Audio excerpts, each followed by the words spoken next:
Okay, so we're going to talk a bit about grassroots strategies for building buy-in for digital access. Um, I'm going to frame a lot of what I discuss around higher education. I've been in higher education for 6 years doing this kind of work. I'm sorry, 16 years, excuse me, a little over 16 years, right? Yes, a little over 16 years doing this kind of work. So just keep that in mind as I talk about some of the different strategies that we've employed. This is the session agenda. We'll talk a little bit about George Mason University so you kind of understand the frame that I'm presenting from.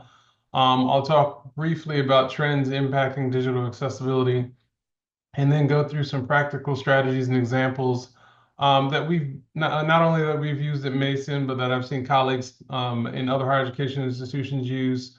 And then also I have a link to the presentation. It is https://bit.ly. So bit.ly/grassroots underscore and then capital GMU. There's also a QR code here as well if you'd like a copy of this presentation. I'll hold off for about 10 seconds just to give you guys an opportunity to try and access it.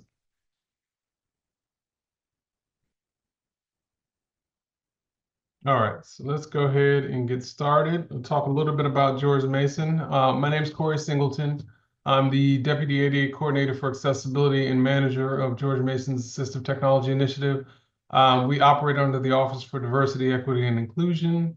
Our office reports directly to the ADA coordinator, but we oversee digital accessibility broadly for the institution. Just a little bit about George Mason. We are the largest public research one institution, higher education institution in Virginia.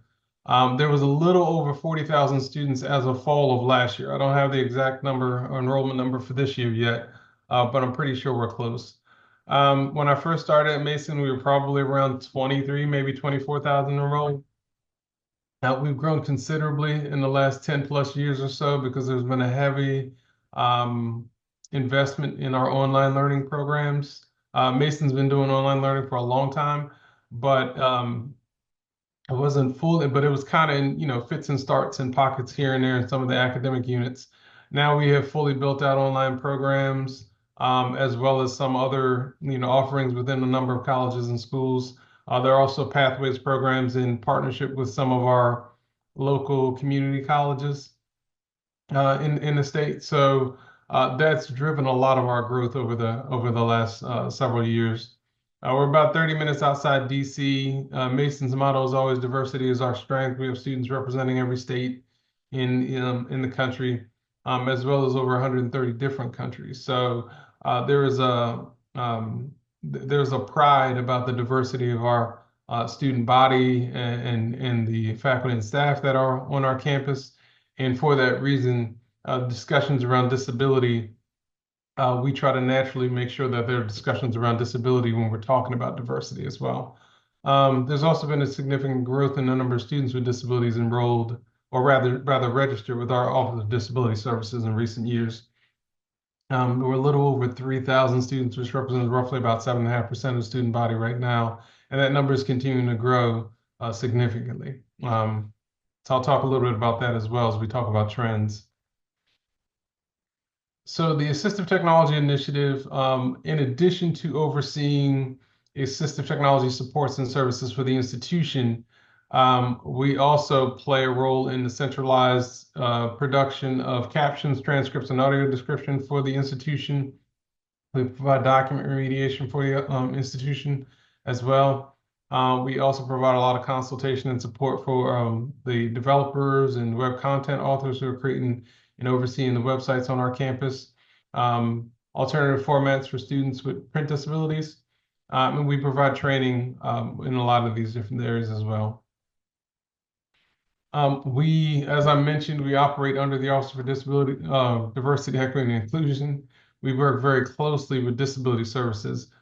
Disability Services refers students with disabilities who need technology-related accommodations, and then the ADA coordinator refers any employees with disabilities who need those kinds of accommodations as well. So let's talk a bit about the trends impacting digital access. We'll talk a little bit about the medical model, settlement agreements, and just some of the common issues that have been identified as it relates to the impacts in higher ed. So the existing disability support model in higher education basically says that a student with a disability, or it's the medical model, right? So a student with a disability pretty much comes to disability services. They disclose they have disability. They provide documentation to support that disability. There's usually a set of accommodations that come out of the documentation and the discussions that happen with the disability services counselor. And some of those accommodations tend to look like extended time. They may look like note-taking support, interpreting. These are some of the images that I have up here on the screen.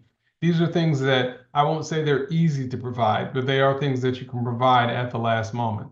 There are things that don't require a tremendous amount of coordination sometimes. Not, don't hold me to this line. I know there's difficulty finding note-taking support interpreters at the last minute, but these are things that you can traditionally provide and have provided over the years at the last moment. But when it comes to digital accessibility, it really exposes the limitations of the medical model.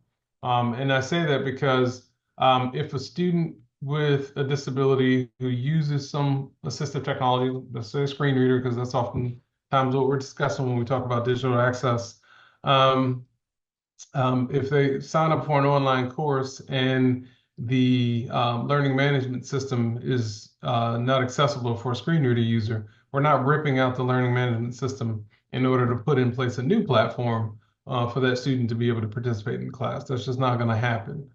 So when it comes to digital access and the type of planning that comes into providing accessible solutions on digital platforms. And I'm not just talking about the classroom too. This extends to the workplace as well. It's not likely that we're going to rip out, whatever email client we're using in order to allow communication for one new employee who cannot use that platform. So these are just all the things that if we don't plan up front for the needs of individuals with disabilities, those who may use assistive technology, then we are putting ourselves in a really difficult position.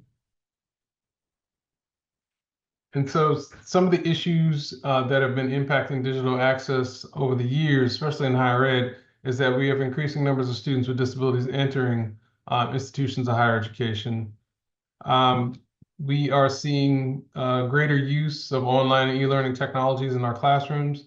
This kind of exploded several years ago when we shut down due to COVID. It's weird to say several years ago. It was about 4 years ago now, but when everything shut down, we had to move online, and a lot of issues at a lot of institutions across the country were exposed because there was no planning in place to address these kinds of challenges.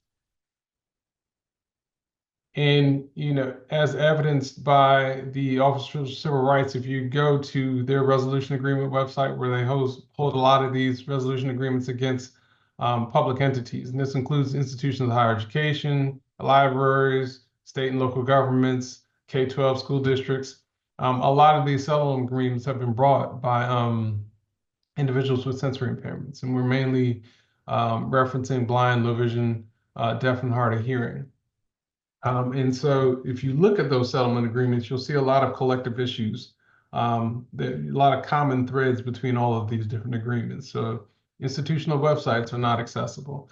Content management systems like a WordPress or something like that, or a learning management system like a Blackboard or a Canvas or something like that, are not accessible. The apps, when we talk about our supplemental applications in the classroom and our enterprise solutions as well, but if we were to throw out some examples, and I'm not saying these are not accessible, so vendors don't come after me. I'm just throwing out examples. But like a Pearson MyLabs or McGraw-Hill Connect, those are supplemental applications and tools or examples of things that we are thinking about when we're in our classroom. Captioning for our videos, or rather inaccurate captions for our videos, have been issues that have been identified, as well as documents, mostly PDFs, but Word and PowerPoint documents are included in there as well. And then we think about our library resources, our databases, the platforms you use to search on those databases, and any of the print resources as well. And the issue at the root of all of these things kind of goes back to our discussion around the medical model. So if you wait to try and provide an accommodation at the last minute or provide a solution at the last minute, you are really impacting an individual's ability to access those resources in a timely manner. And so again, this kind of goes to if a student shows up on day one trying to participate in the class, and we have to do a lot of accommodations and fixes in order to give them equivalent access, and it takes 2 weeks to do that, right? For one reason or another, and the student is behind 2 weeks, and given extensions and all those other kinds of things that come into play can be a really big challenge. And so the other big trend, obviously, the big hammer that came down, a few months ago was the ADA Title II updates, which now integrates web and mobile app accessibility into the law, into our ADA Title II standards. So the standards adopt the Web Content Accessibility Guidelines version 2.1, level AA. It applies to all websites and mobile apps that a state or local government provides or makes available. So it's not just that you are looking at the things you create, but if you purchase a third-party resource and then make that available to the public to use, that is also something that needs to be accessible. And so I know a lot of institutions have struggled with integrating accessibility into the purchasing and procurement process. And this is something we are going to have to think collectively about how we figure out these kinds of things moving forward. And then web content is broadly defined as the information and experiences available on the web, like text, images, sounds, videos, and documents. So again, this applies broadly. It's not just websites, but we are talking about, especially in the higher education space, our learning management systems, our content management systems, any tools or applications we make available. A lot of stuff is web-based now. I'll talk specifically about assistive technology. A lot of the assistive technology tools we provide are web-based tools now. And it is similar for the training apps that we may access through our HR systems or things like that. So there are a lot of, the scope is pretty big and the challenge is pretty broad for the types of things that we need to consider under this new umbrella or under this new frame of thinking. And I say new because it's not technically new for those who have been in the accessibility space dealing with it for a while, but new for those who are now coming into the discussion and realizing their role in providing accessible content. I'm not going to go deep into the exceptions. I know Judith Rich is supposed to be presenting, I believe, either later today or tomorrow, and she can go into the weeds about the ADA Title II stuff, but I just wanted to touch broadly on what it's considering. The other thing to think about, too, that I'll mention is just that compliance is expected in a little less than 2 years now. And so a lot of us are trying to figure out, how do we start to messages to our respective communities, work with our strategic partners about how to implement this broadly at our institutions. So there are a lot of things to consider and think about.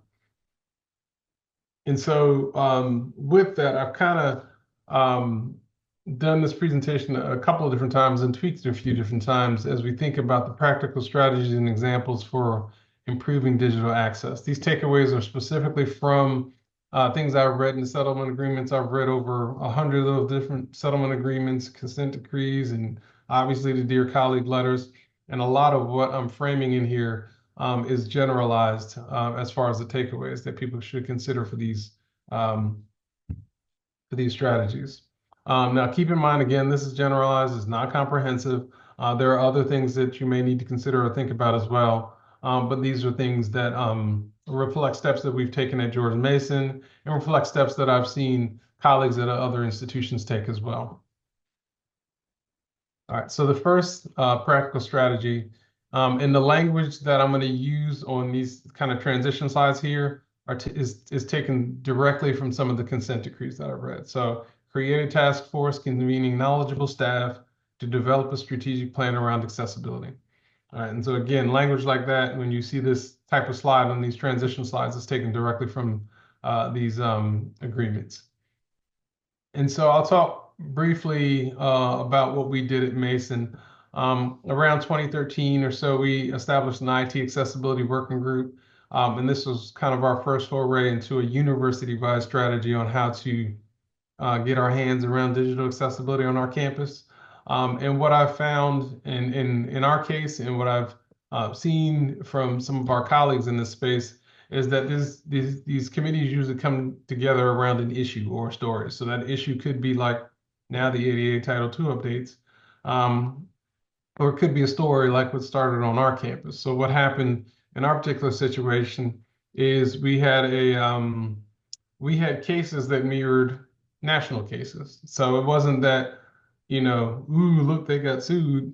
George Mason could have easily been sued as well if there was a student who was willing to push the envelope and challenge us in some spaces because we weren't where we are now. And we still have a long way to go. But at that time, we had a student in this particular example, it was a deaf student who was taking an online version of a face-to-face course. So what this faculty member was doing is that they would record their face-to-face course and then just post it online for the students who were in the online section. And so it was that 1.5 hour video or whatever. And at the time, that particular platform that was integrated in our learning management system, we did not have a video hosting platform or anything like that integrated into our learning management system. So it was difficult to figure out how to actually make sure that those videos were captioned. So one, we didn't learn about this until about 3 weeks into the class. We did not have a process for captioning videos. We did not have a budget for doing that. We did not have staffing to do it. My office knew how to do it. But again, these were kind of like one-offs. We did things here and there. And we certainly weren't in a position to try and take it on centrally across the institution. And so at that time, we're 3 weeks in, we find out there's an issue, and then there's this back and forth happening between 3 or 4 respective offices about who owns this, where's the money coming from, and you kind of get the picture. There's a lot of stuff happening while this class is still going on and the student still requires access. And so what ended up happening is they provided some money to my unit. I had to write a proposal basically stating this is how we'll try to do it.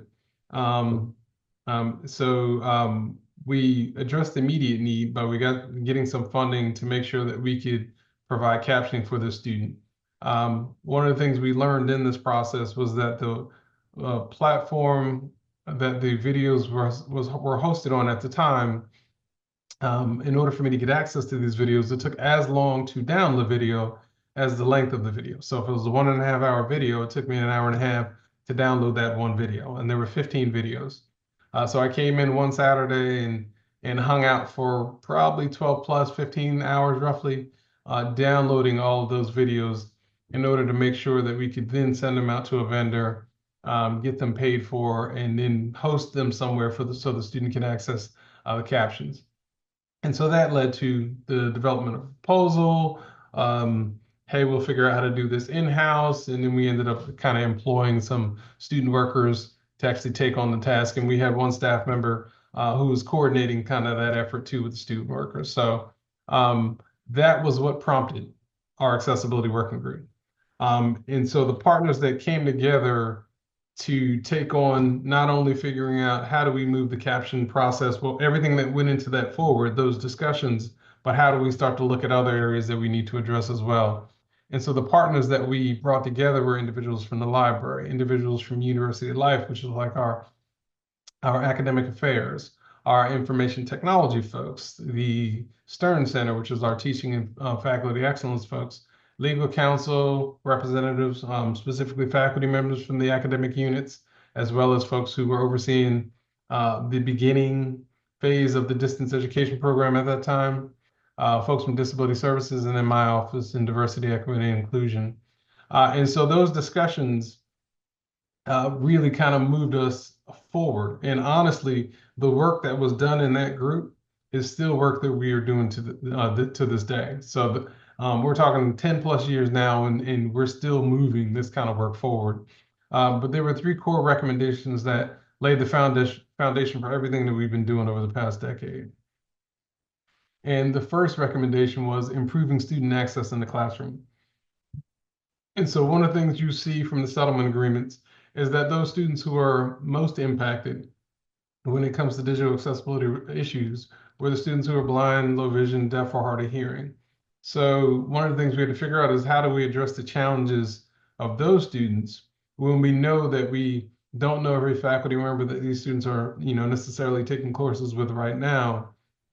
Um, but we do want to, or rather going forward, but we do want to kind of reach out to those that maybe may have those students in their class, in the next semester or the upcoming semester. So we partnered with Disability Services, and pretty much since that time, we've been offering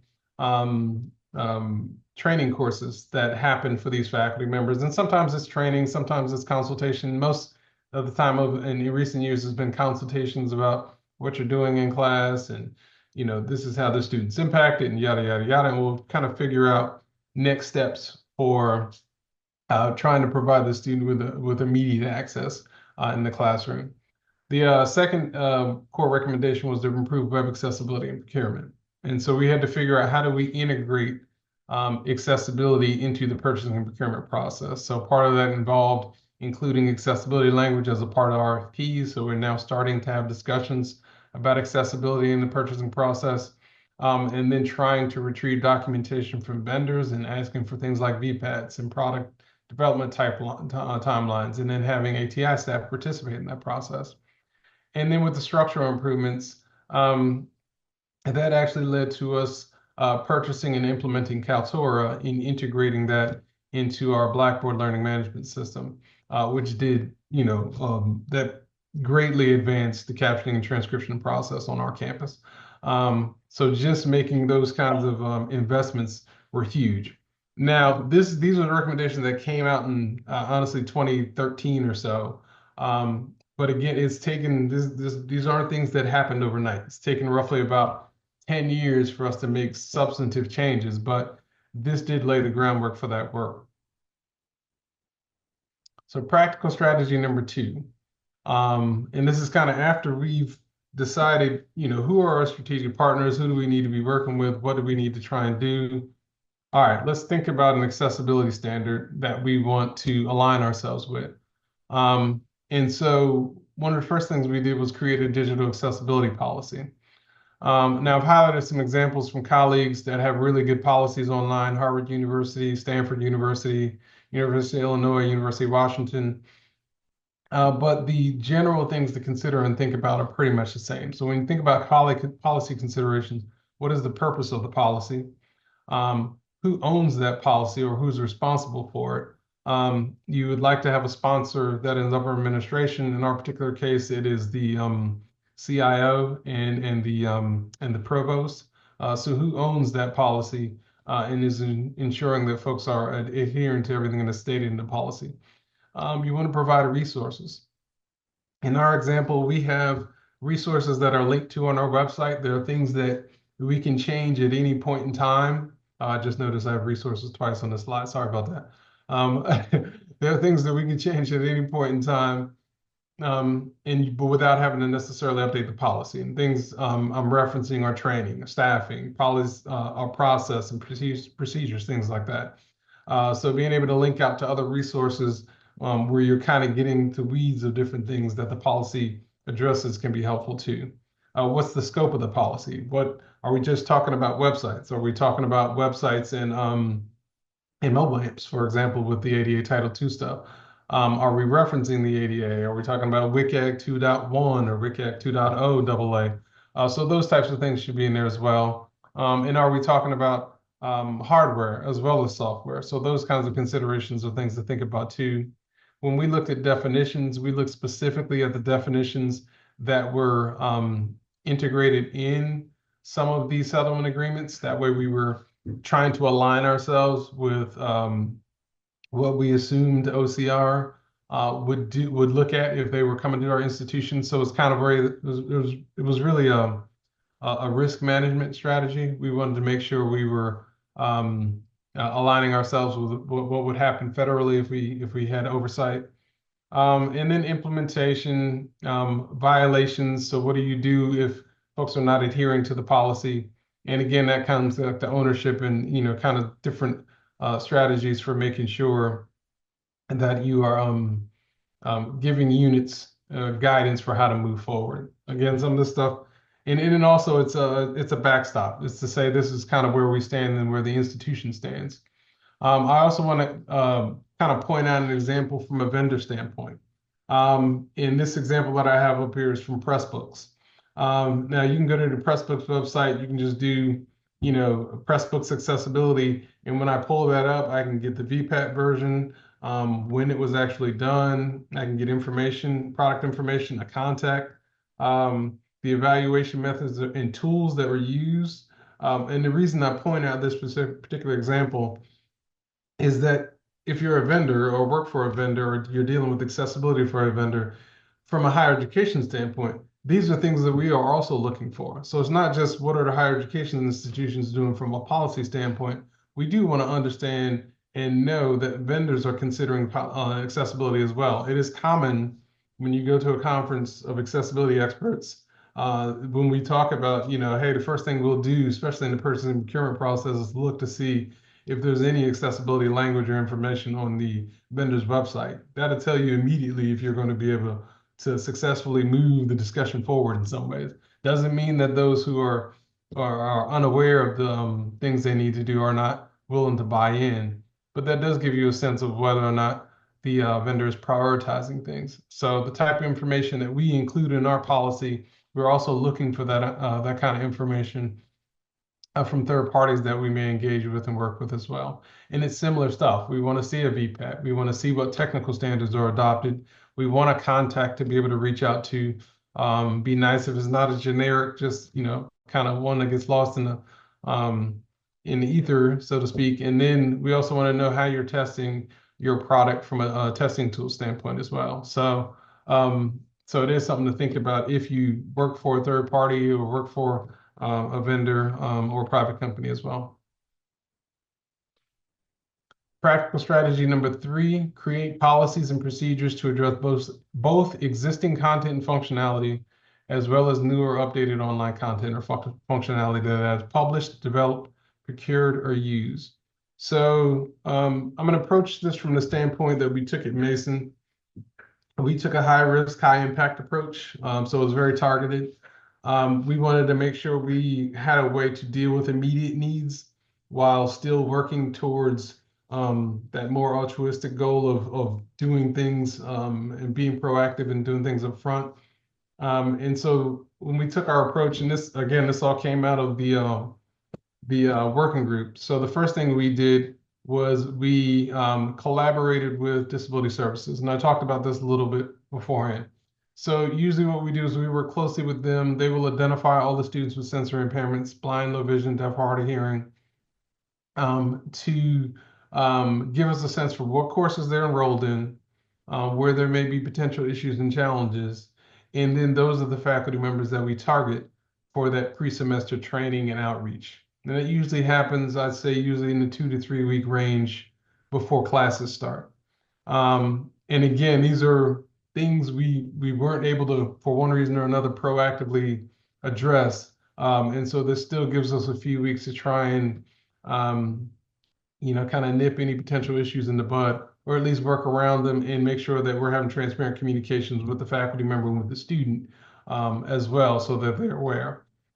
This has been going on for a little over 10 years now, and it's worked out fairly well, even while we are also trying to do proactive things. And the other thing I'll mention too is from a training standpoint, and one of the things we kind of learned over the years is that we have roughly, let's say we have 50 or 55 academic programs at Mason. What we learned is that these students with sensory impairments were in every program, or almost every program.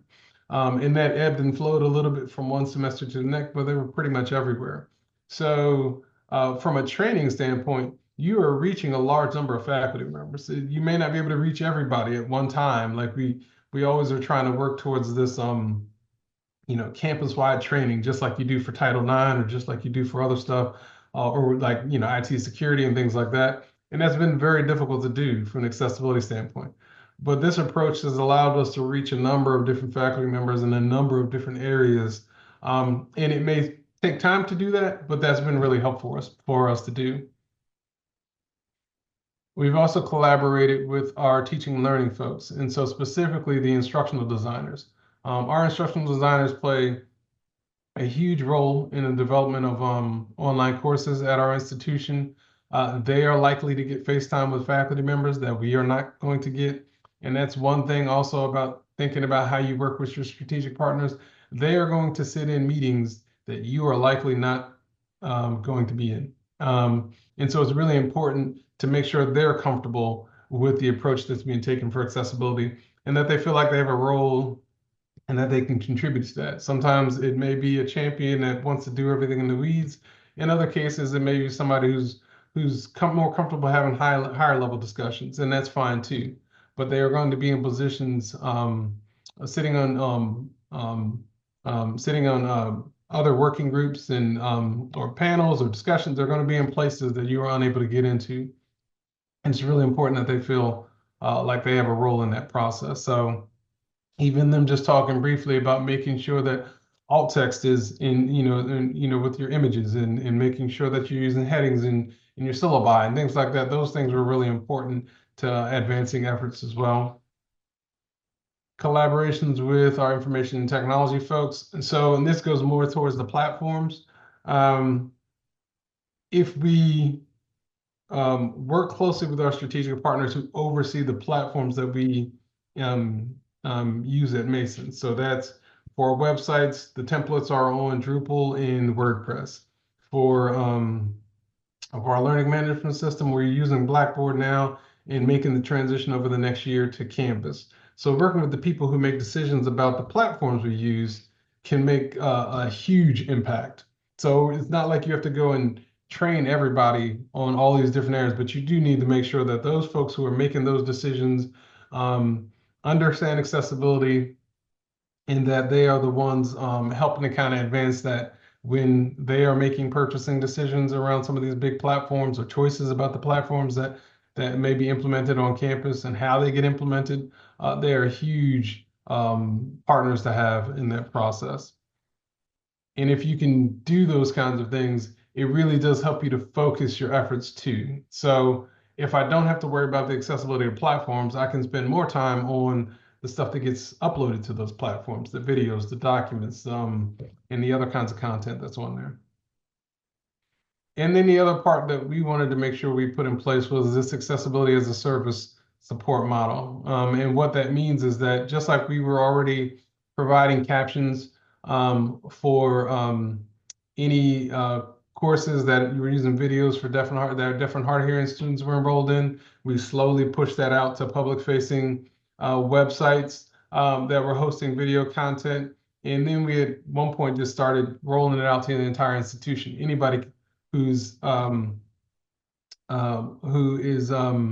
involved in the creation of videos on campus can come to our office to request captions, transcripts, and audio description. Now, we are still prioritizing instructional resources and public-facing videos, but we've been able to branch out and do a lot more too over the years. And that's been since 2012. In 2018, we rolled out document remediation support. And that was mainly to target PDFs, Word, and PowerPoint documents. We also started to kind of focus on digital accessibility best practices. These are kind of the 8 or 9 things that we commonly see, whether it's a website or a document. And these are the things we're going to kind of orient our training and our communications and our messaging around. And that's, choosing accessible stuff up front, alt text for images, captions, good color contrast, clear layouts, all of these different techniques and things we talk about all the time. But we wanted to kind of frame our messaging around these same strategies all the time when we talk to the community. And then the other thing we put in place that I talked about was integrating accessibility into the purchasing and procurement process. So we have a architecture standards review board, and they essentially review all IT purchases on campus. And on that team, they have representatives from security and enterprise integration, server management, the ATI, our accessibility folks, our IT accessibility coordinator, actually Christine, who was on that. And then we have some purchasing folks involved in that as well. all of those individuals get to see the purchase requests that come through and get an opportunity to review everything. Prior to this year, it was everything pretty much over $5,000. Now it's everything with a user interface that gets reviewed. And so again, what's nice about that is that everybody gets a seat at the table. You tend to learn and get a better understanding that all of these different areas are having some challenges around purchasing. And so a collective group kind of figuring out ways to make this process more efficient really does help in all of these areas, especially accessibility too. So practical strategy number 4, let me just check the clock, make sure I'm good.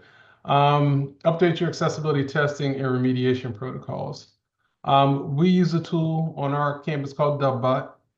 It is a web governance solution, and that assists us with institutional web accessibility. Now, what's nice about DubBot is that when you log in the DubBot, you'll see a nice big dashboard that tells you, among other things, your accessibility score. And it's not just a tool that only the accessibility people see. And that is not to put down tools that only the accessibility people see.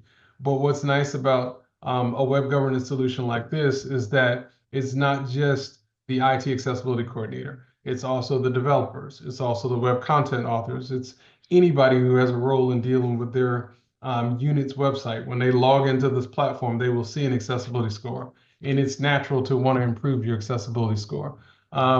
It's also a platform that makes it easier for our IT accessibility coordinator to reach out to all of the developers, identify all the developers, share trainings, our upcoming things that might be coming up with them.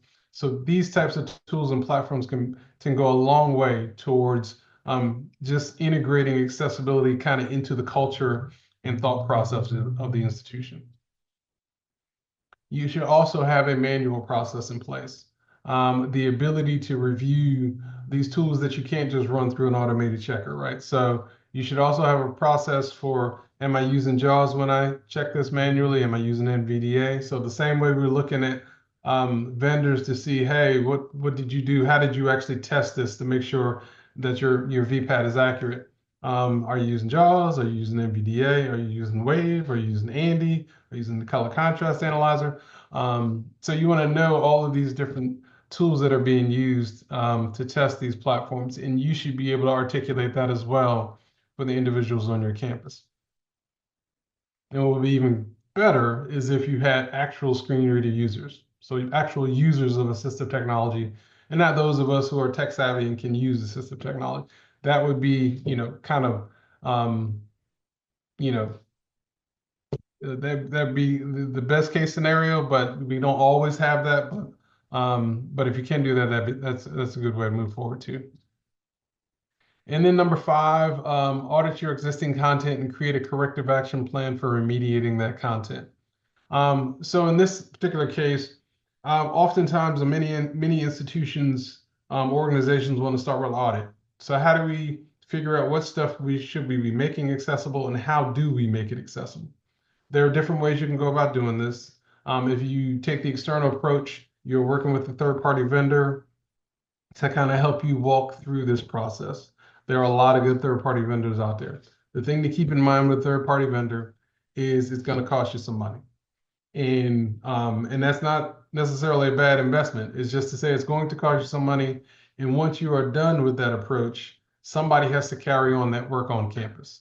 So that's just something to keep in mind in terms of auditing if you're working with external partners to do that kind of stuff.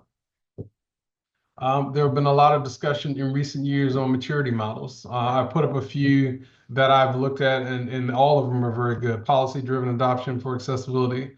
The DAM model from the Digital Accessibility Maturity Model from Level Access. W3C has a maturity model. Then there's the ACM, ACMM, it's the Accessibility Capability Maturity Model that is used the California Community College System. That's another good model to take a look at. And so the thing I like about that one was, for those of us in higher education, I love it because it took into account higher ed. And so all of the different things that we think about in higher ed. And that's a little harder to get from the W3C1 in the DAM model, which may in some cases be a little more externally focused. But it helps you to take a prescriptive approach and kind of a broader approach toward accessibility. So you're thinking about it not just in terms of the tools and even strategic planning in some cases. You may also be thinking about how do we integrate this into the training and professional development that we put in place? How do we change our culture? How do we integrate it into our hiring practices and processes? So this helps you to take a step-by-step approach, especially if you don't know where to get started or you're really unsure about how to get started. This is something where it's like, oh, start with the committee. What should the committee be thinking about and looking at? You can look at an accessibility maturity model to kind of help you walk through these processes step by step. And then the last thing I'll mention as it relates to this particular area is looking at enterprise solutions. We can look at some of these other tools as well to help us with doing some of this auditing. And so I talked about this. I'm bringing this slide back, the web governance tool, Dubbot that we use. SiteImprove is a great tool. HopeTech has a great tool as well. But I also want to mention that there are tools like Anthology's Ally, which integrate into our learning management systems. That helps us to do a quick audit of all the images and documents that we have uploaded to our websites. And not only will it tell us, how accessible or inaccessible these things are and point out issues for us, but they can create alternative formats for us on the fly, which can be helpful for a lot of students from a universal accessibility standpoint. It may not always be a perfectly accessible document, but it does advance the playing field for a lot of folks who may need alternative formats, but may not be willing to register with disability services to request those. And so it's something to think about. The other nice thing about tools like this, another tool out there is USE's Panorama tool. And these integrate into D2L, they integrate into Blackboard, they integrate into Canvas. They also put accessibility up in front of the faculty member. So whenever they log into their online course, they will see this score telling them, hey, you need to fix this. Just like we think about the web governance tools, this is something that, they see that red or that orange, hey, you need to think about fixing that. Hey, you need to think about fixing that. It's just a constant reminder. And then also the students in the student body, when we think about it from a cultural standpoint, start to learn when they see that alternative formats button, they can click on that and get alternative formats in a number of different ways. Number 6, issue a public notice regarding the institution's new policies and procedures for ensuring compliance. You want to make sure that the people who are participating, when we talked about responsibility, kind of, who owns the policy, for example, when we think about policy development, one of the things we did was very early on at that time, there was another Dear Colleague letter, and we had asked our provost office if they would send the letter out. And the reason was that we felt like coming from the provost office, it would carry more weight than just coming out of, at the time we were compliance, diversity, and ethics. It would carry more weight coming directly from the provost because those tend to be looked at by faculty more so than anybody else. And so having someone in a leadership position can really advance the discussion. It's not that they're going to get in the weeds and help you in the planning and procedure process, but they can start to open doors for conversations because you can follow up right behind that letter and say, hey, did you see the letter? And then we're doing X, Y, Z. So it's a way to kind of maybe kickstart that process. Number 7, develop a grievance process for reporting barriers. I'm going to use one of my colleagues as an example. UVA has a really good report a barrier solution, a website that they put together. It brings together all of the different accessibility considerations, not just digital, but also attitudes and culture, physical issues. There's one reporting site for all of these different things. And they had like 19 participating departments and units in on this process too. And so when an issue gets reported, all of those different units and departments can see that. Obviously, whoever is supposed to take the lead will take the lead, but you can collectively see all of the issues that are coming in. Again, not only is it just, hey, we're reporting numbers and we're able to get a sense of what's going on in the community, but you're continuing those partnerships and those relationships that may go beyond just reported barrier. All right, so if I'm working with transportation on this particular thing, I can easily reach out to transportation again on another issue that comes up. When I'm trying to advance things around, specifically, if we're talking about digital accessibility, I have these 19 partners and strategic partners that I can reach out to and start to have conversations there about other initiatives that we're trying to move forward. So I love the collaboration that went into this particular effort. Now, keep in mind, honestly, it could be as simple as a name and a specific individual to contact on a website too. You just want to make sure, from a transparency standpoint, that if there's an issue, someone has a place to go to have those issues resolved in a timely fashion. And then the final strategy I'll mention before we get over into Q&A is deliver training. And then annually thereafter on a website, accessibility to all appropriate personnel. Now, the one thing, caveat I'll mention is it's obviously very difficult for those in higher ed to require digital accessibility training broadly. And in truth, I take a Title IX training every year. I take an IT accessibility or IT security training every year. At no point do I feel comfortable enough to go and give a training on IT security, nor do I feel comfortable enough to go and give a training on Title IX related stuff. I say that all that to say is that even if you get an annual training in there, the likelihood that people are going to pay attention to all the small details that need to be done from a digital accessibility standpoint may not give you the impact that you need. It may help advance the discussion in some ways, but you know how we all tend to move through those trainings fairly quickly, especially those annual required ones. The other thing I'll say is that it's not how many you train, but who you train.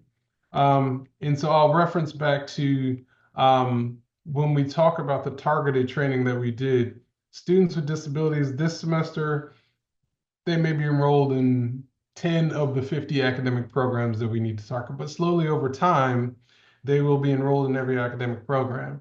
And so for that reason, you're slowly reaching out to almost an entire student, the entire faculty or instructor body over time. Again, this kind of stuff doesn't necessarily have to happen overnight.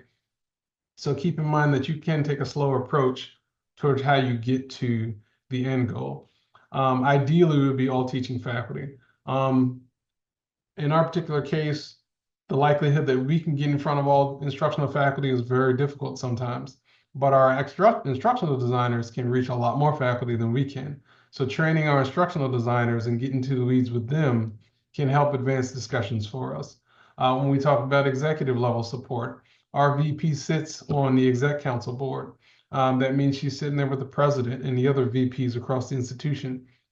If she feels more comfortable having discussions around digital accessibility, she can bring that up in the exec council when we may not get a seat at that table.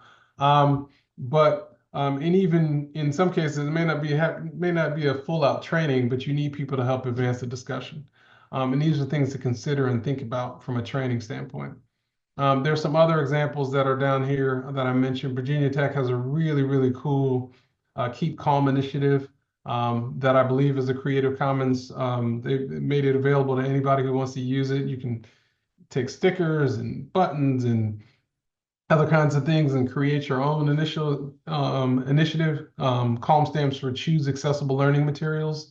And then they basically took a graduated approach over time, where one year they focused on captions, another year was like alt text and something else, and another year was something else.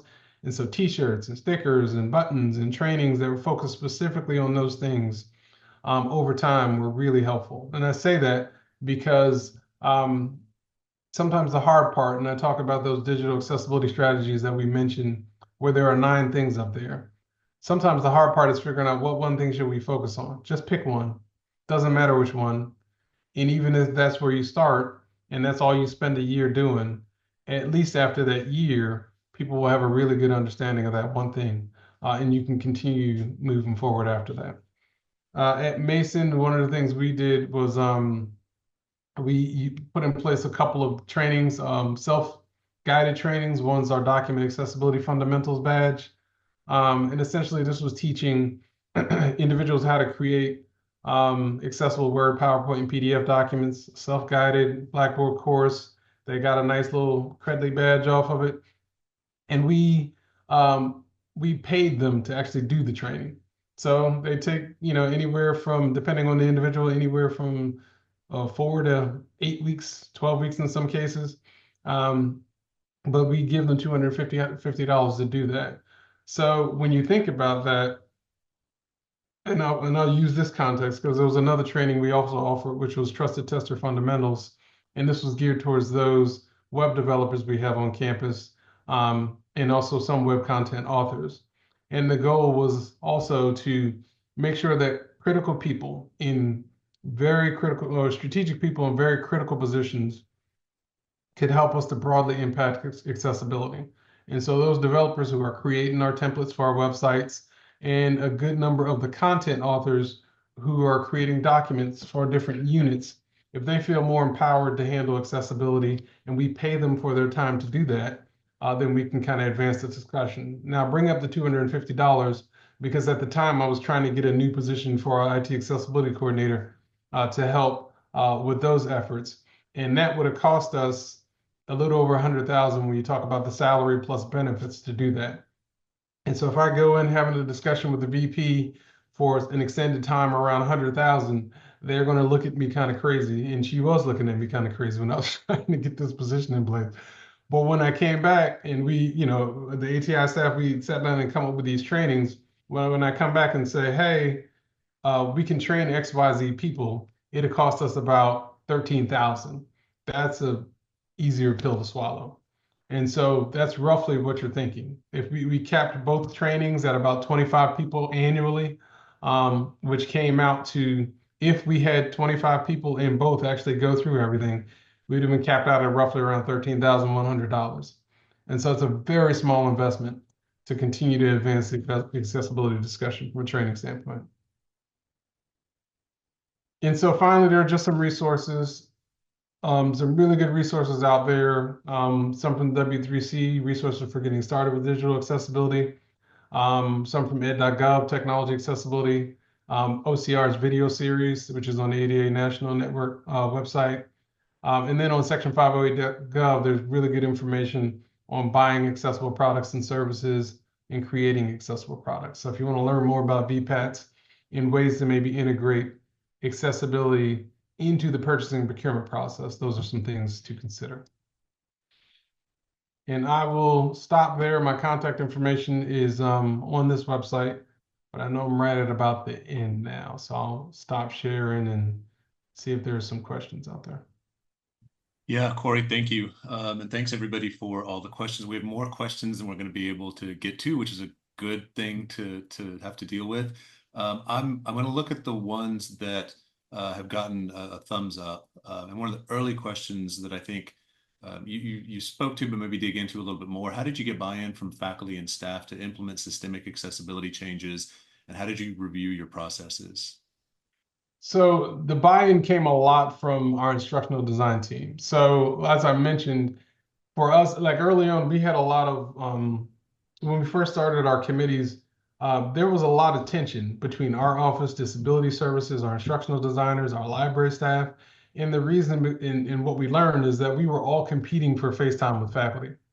And so the nice thing about developing these partnerships is that you're empowering folks who naturally get more, they're just naturally going to get more face time with faculty than you will.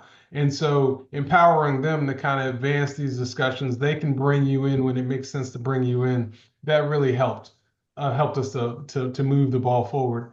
And then as far as kind of continue to review our processes, we just stay up with the latest changes. We will take those changes back to our strategic partners. We do kind of semesterly meetings. We call it our Digital Accessibility and Inclusion Community Group. And we bring those strategic partners together to just kind of talk about the latest things that are happening. Awesome. Thanks. I know we've got time for at least one more here. I think this is a good one that a lot of folks might be dealing with. Our university is recommending that external sources used for courses still need accessibility corrections, and our copyright experts are saying it's permissible under fair use. How does your university deal with accessibility issues on external sources used for courses? That's actually a good question. I would say in those kinds of instances, if it's something that's not commonly used, If it's kind of a one-off here and there, then what we may do is consider from an accommodation standpoint. So from an accommodation standpoint, what alternative way can you make this particular resource accessible?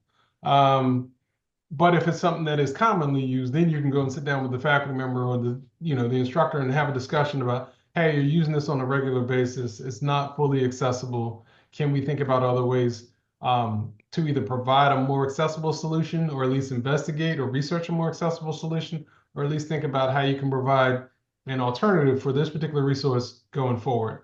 That may not always be the case. Sometimes you're dealing with subjects and subject matter where there's just no accessible solution in the marketplace. I'm throwing out maybe like forensic science or things like that. Those are things to kind of keep in mind. But as best you can, you really just have to empower them with understanding how it impacts an end user. For us, it's always a story. It's always, they will move forward when there's an individual that I can say is impacted. If it's just kind of a generic, hey, compliance, yada, yada, yada, you got to think about the carrots and sticks on your campus. Some people are going to move because the law said move. Some people are going to move because there's an individual that's impacted in their class, and some are champions. And you just kind of figure out how to navigate that. There's no perfect answer for that. I'm sorry, but at least in our situation, you're playing counselor in a lot of ways to figure out all of these different strategies.